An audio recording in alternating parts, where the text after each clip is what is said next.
ঘড়িতে এখন সময় সকাল 9:30 আর আমার ভাত রান্নাটা হয়ে গেছে। ফ্যান ঝরানোর জন্য রেখে দিয়েছি। এখানে শিম আর আলু সিদ্ধ হচ্ছে লবণ আর হলুদ দিয়ে। পাশে পালং শাকটাও সিদ্ধ করতে দিয়েছি একইভাবে। আর এদিকে আপনাদের দাদা বাজার থেকে মাছ নিয়ে এসেছে, 2 রকম মাছ নিয়ে এসেছে, রুই মাছ আর খয়রা ইলিশ নিয়ে এসেছে। আর মাছগুলো কেটে নিয়ে এসেছে, মাছগুলো একটু ধুয়ে নিলেই হবে। দুপুরে মাছের ঝাল করব। আর রান্নার মাঝে এলাম কাপড়গুলো কাচতে দিতে ওয়াশিং মেশিনে।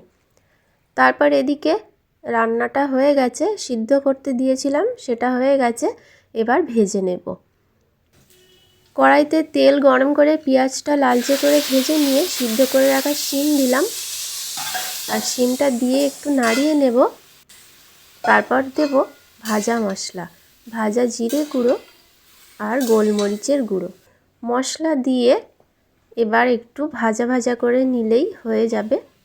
একটু বেশ নেড়ে নেড়ে শুকনো করে নিচ্ছি, ভাজা ভাজা করে নিচ্ছি। আর পাশে পালং শাক রান্না হচ্ছে, পালং শাকটাও এভাবে ভেজে নেব। ভাত বা রুটির সঙ্গে এভাবে রান্না করলে খেতে বেশ ভালোই লাগে।